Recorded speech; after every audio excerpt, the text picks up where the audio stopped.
a small number of Republicans that want to hold that aid hostage for some pretty extreme border policies that the president is not willing to talk about. What yesterday's vote should have made clear is that Republicans are dead serious about solving Biden's border crisis. To make that aid to Ukraine and Israel contingent upon that factor is not in the best interest of the United States of America. If the White House is not engaged into the negotiations, then nothing's going to get done on it. Republicans are holding the line. They say there needs to be significant changes to the supplemental bill when it comes to border security in order for that aid to Ukraine and Israel and Taiwan and for the border to go through. The Wall Street Journal editorial board writes Joe Biden's Ukraine emergency. The White House seems to think it can jam Republicans to pass military aid by blaming them in advance if it falls apart. Democrats are fooling themselves if they believe this. The way out of this mess is for Mr. Biden to get serious about an immigration compromise. With that, let's bring in our panel. Byron York, chief political correspondent of the Washington Examiner, Leslie Marshall, Democratic strategist, and Washington Post columnist Mark Thiessen. Mark, what do you think about this and the prospects of possibly getting something across the finish line?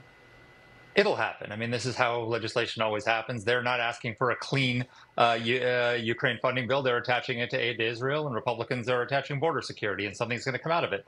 But look, the Republicans are actually doing both Ukraine and the Biden administration a favor by doing this, because what is the most devastating argument that the anti-Ukraine right has unleashed against aid to Ukraine? They say Biden cares more about securing Ukraine's borders than our own. And the reason that argument is devastating is because it's true. He's unleashed the worst border crisis in American history, and that border crisis is endangering Americans. It's allowing deadly fentanyl to come into our country. It's possibly letting in terrorists and again, cartel members. And so we're a superpower. We can do both. We can secure our border and help the Ukrainians defend theirs, but we're not. And so if the Republicans can use Ukraine to get border security, it's a win-win. It's a win for Americans, and it's a win for Ukraine because it disarms the anti-Ukraine right of their strongest argument against helping Ukraine. You know, on immigration, Leslie, it is becoming untenable along the border. You have the former Department of Homeland Security Secretary Jay Johnson under the Obama administration. This soundbite's making the rounds about how he was characterizing what the numbers looked like and when he thought it was a crisis. Take a listen.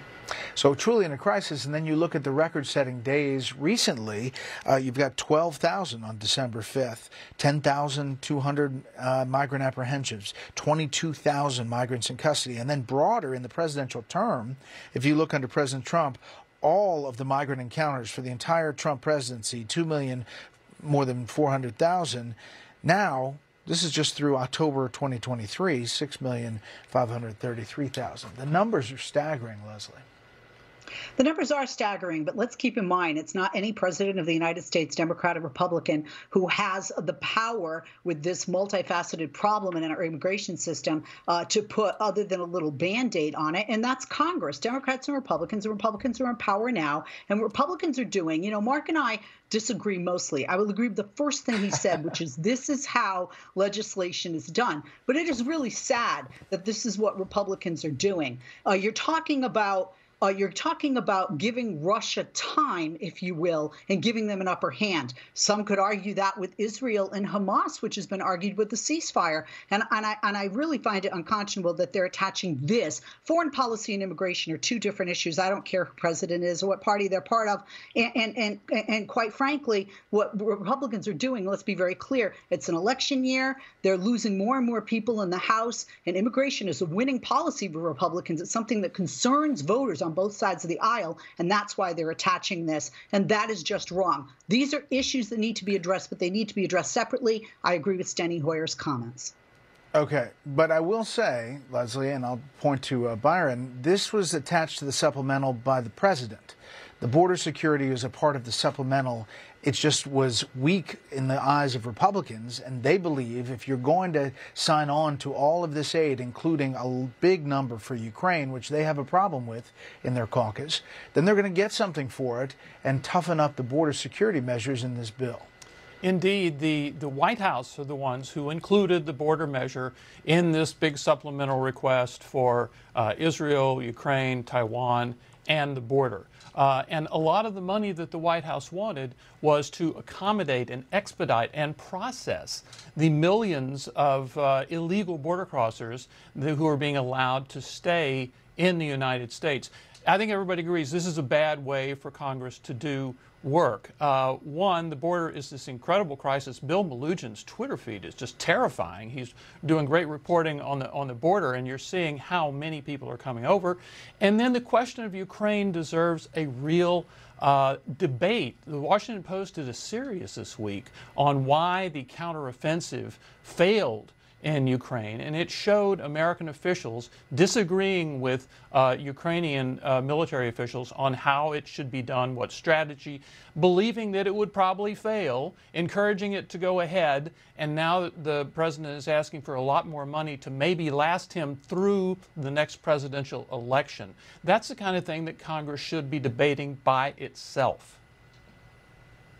Okay, let's turn to the debate. Speaking of debates, last night, the fourth presidential debate, it became at times a pile-on, and it wasn't on the former president or the current president. Her donors, these Wall Street liberal donors, they make money in China.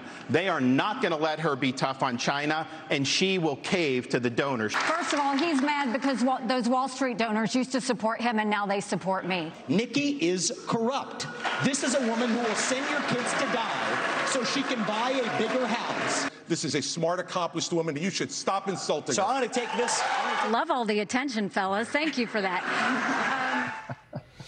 Mark, what do you think about that and how it affects anything, if it affects anything? Yeah, well, first of all, she is exactly right. They're attacking her because their polls are all going down and hers are going up. So that's why all the focus was on Nikki Haley. For Vivek Ramaswamy to call her corrupt when he took money from the Chinese Communist Party and was doing business with the same princelings who funded Hunter Biden is pretty rich. And he's trying to be Donald Trump without the charm. Making fun of Christie's weight, making fun of her, calling her stupid. He shouldn't have been on the stage. Christie shouldn't have been on the stage. This is a two-person race to challenge Donald Trump. It's either going to be Nikki Haley or Ron DeSantis who are going to emerge as the sole challenger to Trump. If one of them doesn't emerge, then Trump wins. It's over. And so having four people on that stage was a disservice to the voters and to the Republican Party. Leslie?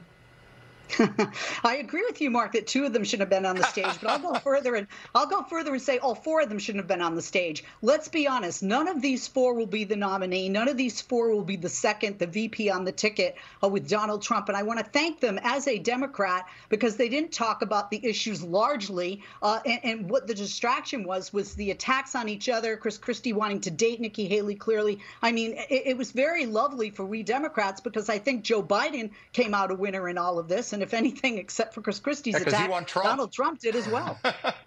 You want Trump. You want Trump to be the nominee. We're gonna leave it there. We got a long way to go. 6 weeks until Iowa. Thanks, panel.